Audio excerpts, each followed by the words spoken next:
Okay, we have the privilege now of hearing from Ford Taylor. Ford is the founder of the FSH Group, author of Transformational Leadership. He convenes the Love2020 Workplace Leadership Affinity Sphere. There's a lot that we can get to know about Ford, but we have the privilege of welcoming him now. And Ford, we'd like for you to come forward. Let's greet him. And then we got a couple of questions every morning we're going to ask so that you can get to know the speaker a little better. Let's welcome Ford. Okay, now I have the first question for you, okay? Now, let me go ahead and take my stuff away so you don't get confused, but because you look like you can get confused. I can. Just kidding, bro. I went to Texas A&M. What do you Okay, expect? now this is a Texas A&M. Go Aggies. No, gig 'em Aggies, but that's okay. That's close. Gig 'em Aggies. Like frog gigging? Kind of. Awesome. Not Have you ever been exactly. frog gigging? I have. Okay. Don't want to take up any more of your time. So here's a real quick personal question. Okay. This is a question I'd like people to ask me. I'm not going to answer it, but what band or artist, music artist, did you listen to in high school that you would say, I still listen to them today?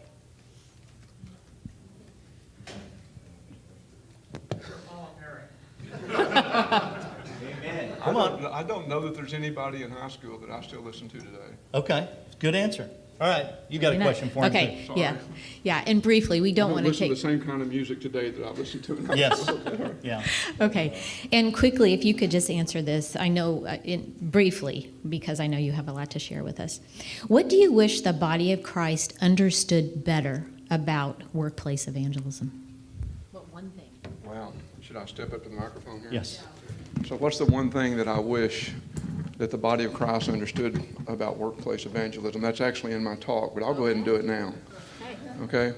I wish we really, really understood that if we're believers, we're pastors, that we're shepherds, that we're ministers, and that we not only told workplace people that you're there to evangelize and lead people to Jesus, that you're there to make money to fund ministry in churches, but we also help them understand that your call as a taxi driver, your call as a dishwasher, your call as a president of a company, your call as a stay-at-home mom is equally as important as my call. And that we would honor them in our churches, and we would celebrate their 10-year anniversaries just like we celebrate our 10 anniversaries. We would celebrate their promotions just like we celebrate our promotions. That we would celebrate their children having successes just like we do our own. That's awesome. That it would go further than just you are a workplace evangelist, but you are called to your job. Well, and teach, train, and equip them how to do that. You going. Okay. And this wonderful, let's pray for him as he speaks to us. Thank you so much, Ford, for Thank being you. Yeah, Paul, where's Paul? Did he sneak out? Sometimes when I speak, Paul leaves, but that's okay. No. Paul, I know a lot of people affirm you and thank you, but I got to do it too. Thank you for the years, the commitment, because the timing, as you said, is now. This thing this Love 2020, it can happen, and a lot of it's because you answered the call. Thank you for answering the call. I love serving you. And Kathy, where are you? Thank you for answering the call. I look forward to your leadership. I look forward to serving with you, underneath you, and listening to you. Thank you for telling your story yesterday. I now know not to make you mad, okay? So I'm good. But thank you for being here and serving us this way. You're a blessing. Thank you. And where's Gary? Gary, thank you for the leadership that you're bringing in prayer. You know, you've heard a lot about you've been to Cincinnati a number of times, and you've heard what we're doing there. And we always say it's prayer, then plans, then actions. And then when the actions start, we increase the prayer. So thank you for what you're doing here. I do have just a general correction for you, okay? I hate to do it publicly, but you know, last night when you were speaking, you talked about Paul and how he must be a Southern Baptist because he ended that sentence with you all. Well, I got news for you. I'm from Texas. If he were truly a Southern Baptist, he would have ended it with all y'all, okay? So I just want you to be sure of that, okay? David, it's so good to see you here. I mean, thank you for serving our city and serving this nation.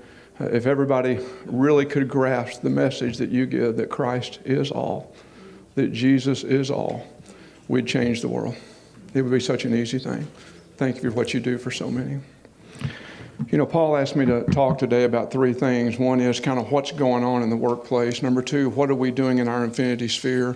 And then he asked me to share a little bit about what I do in transformational leadership. I may not have time to do all of that, but I'll go as quick as I can and get as much of that done as I can. You know, in 2004, Billy Graham said, I believe that one of the next great moves of God is going to be through the believers in the workplace. Who would have ever thought that a Baptist guy would be that prophetic? But anyway, so what are some of the trends? Okay, what are some of the trends that are taking place now? There's significant unity coming.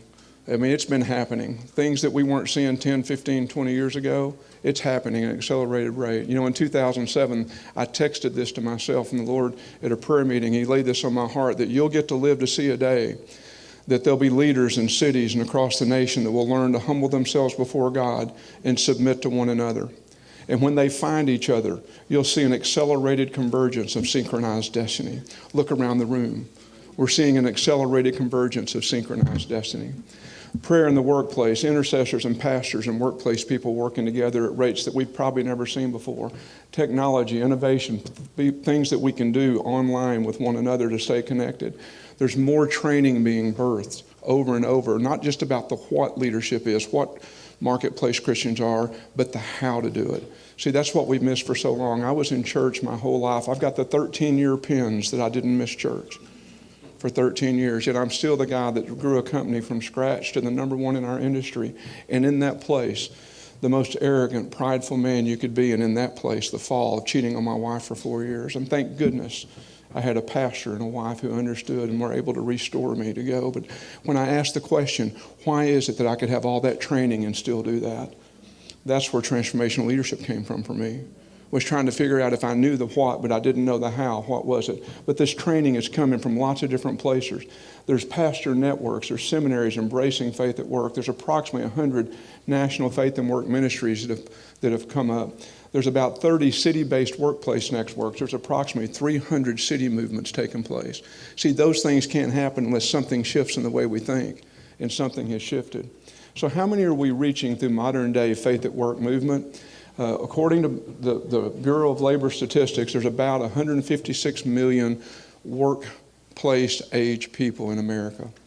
According to the research that Barna said, about 30% of those adult workers are Christians, which is about 47 million people. Well, we believe, and we have no way to really quantify this, but if we're reaching 5 or 10%, we don't think we are. But if we're reaching 5%, that means we're reaching 2.4 million people. Now, we've been given the task to reach 156 million people and to do it in 5 years. Only God. So here we go. So what's the major problem? The faith and work needs a larger delivery system. We need channels, and the channels are already there. The problem is, how do we work together to get those channels to work together? What are they? It's collaboration between workplace ministry, denominations, churches, seminaries, colleges, the actual business people, arts, entertainment, media. All these people coming together and saying, if we work together on a coordinated, singular message, we could reach 310 million people in America. See, I'm just crazy enough to believe that God can do something like that if we truly do what he says. You know, you quoted from John 14 today, and John 13 through 17 is one of my favorite passages because as a businessman, I read it through the lens of this was Jesus' last management meeting before he went to the cross. And if I were going to have my last management meeting with my family and my employees, I would tell them what's the most important thing in the world I need them to know. So I want you to go read John 13 through 17, and you'll see the definition of leadership. You'll see the purpose of leadership. You'll see the how to do leadership. If you've ever read the book, Everything I Needed to Learn, I Learned in Kindergarten, go read John 13 through 17, remove the numbers, look at it as one meeting, and you'll see, I've told people I'm going to write a book one day. All I ever needed to learn about leadership, I learned in John 13 through John 17. But if we could learn together, and of course he closed that out.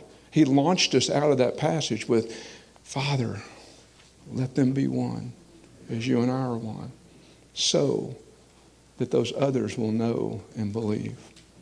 So that's what it's going to take. So this new initiative called Love2020, the workplace sphere, I just put this together last night and this morning, so sorry that I'm having to look at it so much. I'm not as prepared as I'd like to be. Our vision is to foster a spiritual awakening in our nation by catalyzing workplace leaders. What's our mission? Our mission is to mobilize followers of Jesus in the workplace to a lifestyle of working, praying, caring, sharing, and discipling. For what purpose? That we would become more like Jesus. And if we become more like Jesus, I got news for you. Unconditional love and unconditional forgiveness is now easy. And when we unconditionally love and unconditionally forgive one another, people look at us and go, I don't know what that is, but I want it. So what are some of the strategies and objectives and action plans that we're doing?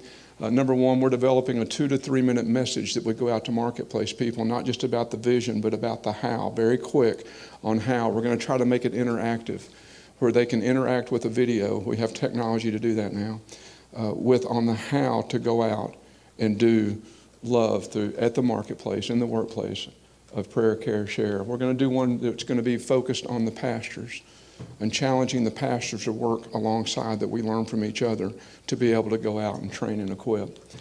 We have different people on our team, and I'm not going to put them all up here, but I'm putting the ones that were here this week. One is Oz Hillman with Marketplace Leaders. He has about 150,000 people that get his email every day. He's going to take this message out to all those people, these videos. He's going to do that. A young man here, we have some people on our team that don't have gray hair. Isn't that awesome? Yes, okay, all right. Darren is one of those. He's written a couple of books, Market Like Jesus and The Christian in the Marketplace, that actually has a self-assessment tool to learn how to do your gifts in the marketplace. But he also has a podcast called The Theology of Business. He's going to be sending this message out. He actually asked Paul and me, could he record this one and send it out on his podcast, so that marketplace people that listen to him could be encouraged that we can cast a vision, we can work together. Another man on our team, John Ramstead, Eternal Leadership, his podcast goes out to 60 countries. And just to encourage you, I've been talking about this as I travel around the world. I'm already having people from Africa ask me, tell us how we can do this in our country. We want to do this too. We don't have a clue yet, but we're telling them about it, okay? But we're working on it. The Jesus Alliance, Bob Williams on our team, he's going to produce a series of videos that we'll be able to use. And guys, we want to share this stuff with whoever wants it. This isn't just for the marketplace sphere. This is for whoever wants to use these tools. PureFlix is on our team. How many of you saw the movie God Is Not Dead? Do you believe? Woodlawn, God Is Not Dead 2 is about to come out. I told them they named it wrong. They should have named it God Is Still Not Dead, but they didn't listen to me. All right. So they named it God Is Not Dead, God Is Not Dead. I don't know why they did that, but anyway, no, it's God Is Not Dead too. But look what they're going to do. They're going to post this on their Facebook that has 15 million followers. Now get really excited here. You ready? They're going to put this message inside of their films. So when people are watching the film, they're going to hear about Love 2020. I mean, guys, this is thinking way beyond any box that we thought of as the church before, in my opinion. With that, they can reach 150 to 200 million people over the 3 years in the movies they're about to produce.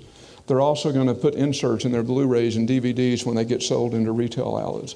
They're going to put trailers at the end of the movies with credits that talk about Love 2020 and what we're going to be doing together. They're put together a prayer note with Corky Hahn around this vision. Now, you think we can reach some people? You think we have access? All right. All of us together, if we work together. Think if the church took on that kind of commitment. What if church pastors took on that same commitment that a movie company would take on? The Institute for Faith and Work and Economics, Eric Welch, somebody already talked about Eric today. What a brother. He's been networking and will continue to network to get this message to those approximately 100 faith and work movements, the 30 in the cities and the 300 city movements. He's committed to being the person that gets this message into those different networks. Why are we using media so much? Look at this.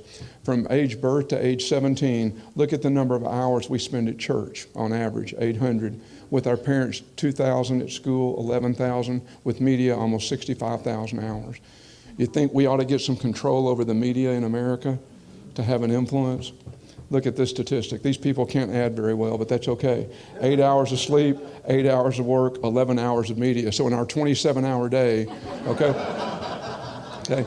I have a feeling that the reason this is this way, that probably some of those 11 hours were probably, some of those 8 hours at work, there's probably some of those also on media. Okay?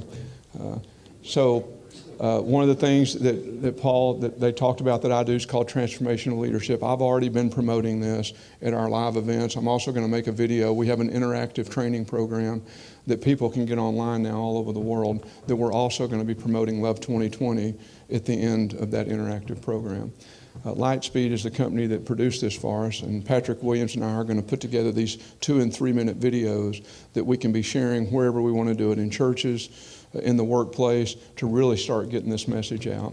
The Foursquare Church, and I just use them because they're actually on our team. One of their board members also owns a company. Another person on their team that's on our team is one of the pastors at Foursquare, and they are completely committed to promoting the Love 2020 message. Now, I only share that because at the first time we came together, our team in Houston, and all of us that do speaking engagements are committed to start talking about Love 2020 at our speaking engagements.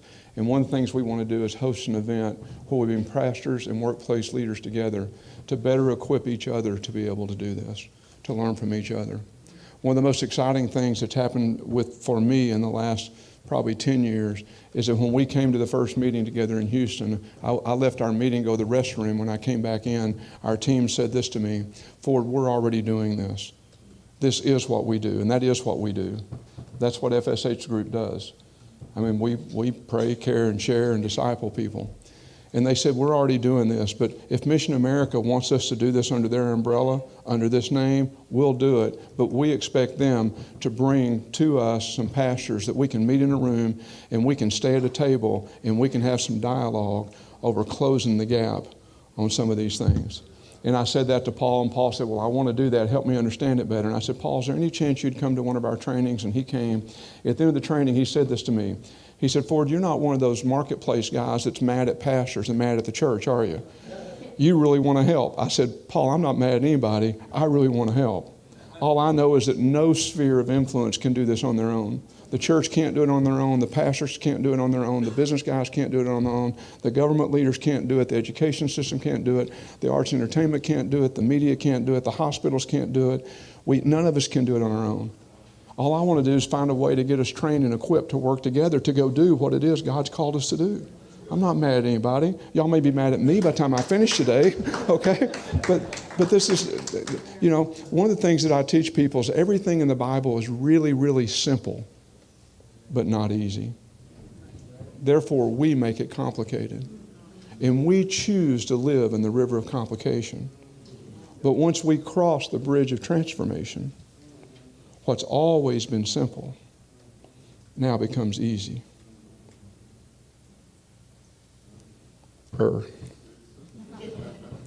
Okay? So Paul called this meeting together with some significant pastors. And Claude, I think I thanked you about I don't know how many times, but I want to do it publicly. Thank you for being at that meeting. Your influence there, your love for Jesus, your love for other people, the way that you stayed at the table, the way when things weren't exactly a little bit tense on conversations, you just had your way of just keeping it calm and keeping everybody at the table. Thank you for that. But I want to tell you, I left that meeting so encouraged. Because, see, we made a deal at that table that we might say some things we didn't agree with, but that if we did, we would stay at the table. And we talked about some terminology like lay people, and I challenged, could you show me where that is in the Bible?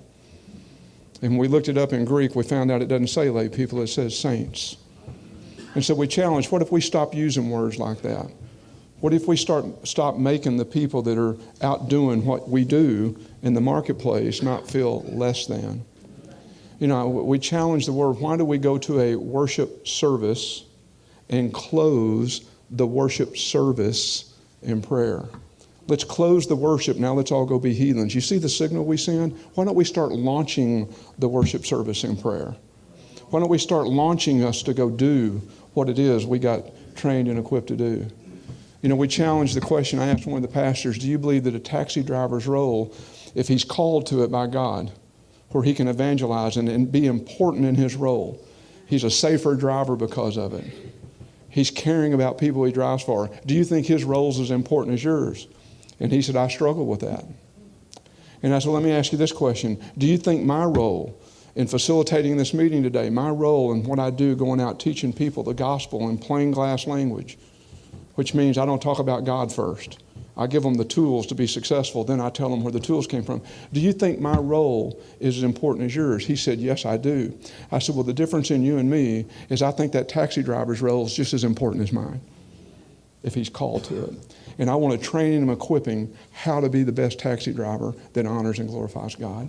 Because if he does that, people will come to Jesus because they'll see something different in that taxi driver than they see in all the rest of them.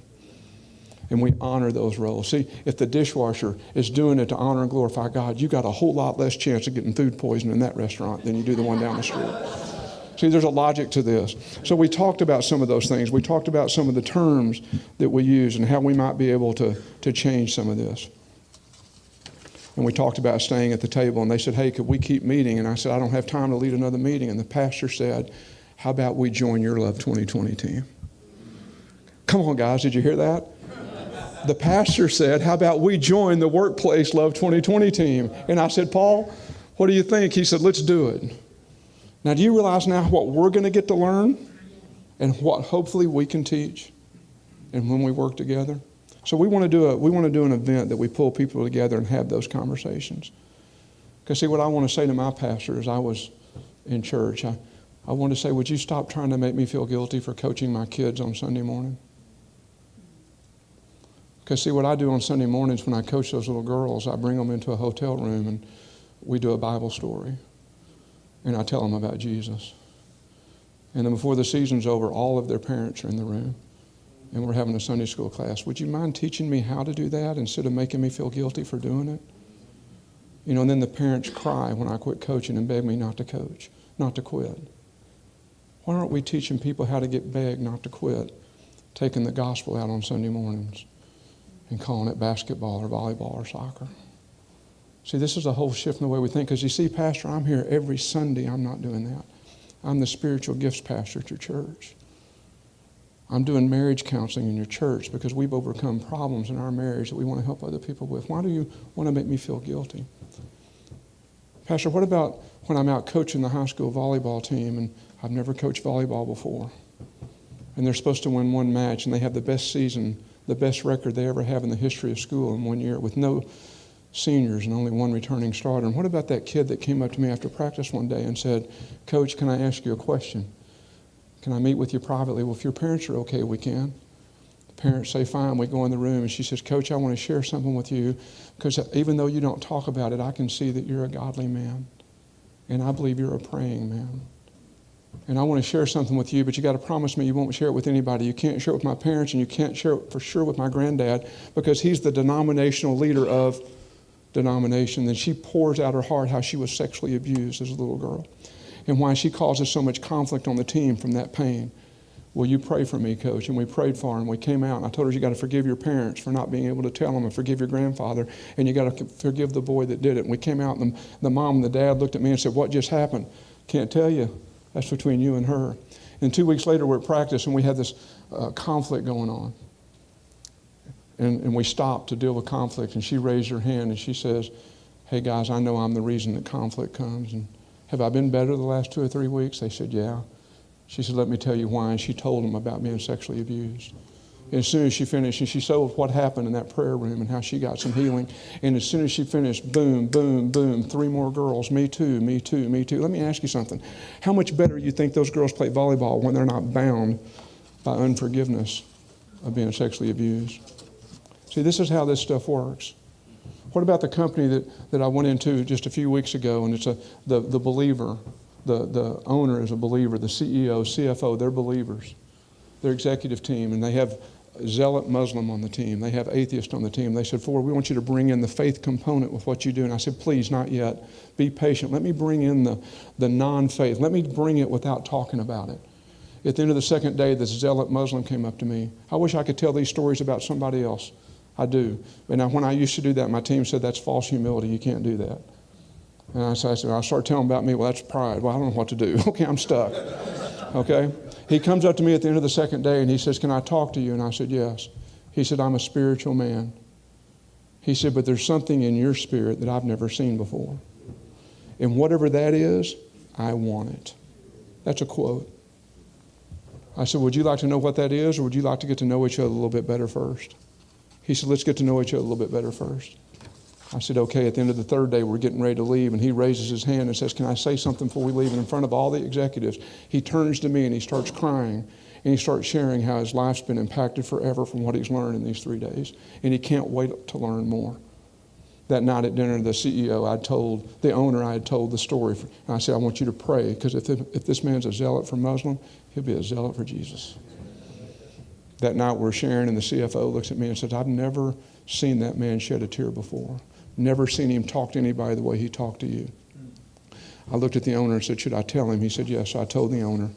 I told the CFO. When I finished, they said, we really need to work on him, don't we, and pray for him. I said, you need to pray for him, but you don't need to work on him. They said, what do you mean? I said, why am I the first guy he ever saw that spirit in? I said, we got to work on you. I did. That's what I told them. And see, this is what I'm talking about, being a workplace believer, impacting the workplace. So what do we say? Here's what we said. If we're successful, we'll see a spirit climate change in America, an awakening. Values would change. Church attendance would rise. Poverty would go down. We'd be given Christian and social causes would go up. Communities and cities would be transformed. People would be cared for more. People would be walking in their gifts. So here's my question. What if we work together? What if the church and the business people and the arts and entertainment, what if we worked together in unity? What if we stayed at the table if we didn't totally agree with one another?